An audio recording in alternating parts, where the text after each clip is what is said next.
You can go swimming dash I am having lunch. শূন্যস্থানটি আমাদেরকে পূরণ করতে হবে। বিকজ শব্দের অর্থ হচ্ছে কারণ,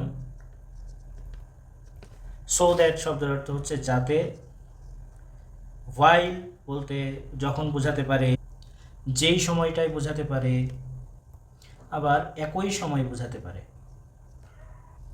আর অ্যাজ সুন অ্যাজ বলতে বোঝাই হচ্ছে যেই মাত্র। এটি হচ্ছে অর্থগত বিষয় আমরা বোঝালাম। এখন আমরা একটু দেখার চেষ্টা করি বিষয়টি কি হচ্ছে।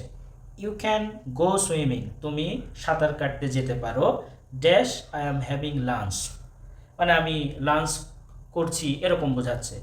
কারণ হচ্ছে বিকজ আমরা বসাবো হচ্ছে যখন কারণ নির্দেশ করে, যেটি এখানে মিলছে না। সো দ্যাট যাতে মিলছে না, যাতে যদি বসান এখানে অর্থ মিলছে না। অ্যাজ সুন অ্যাজ যেই মাত্র, বিষয়টা অর্থগতভাবে মিলছে না।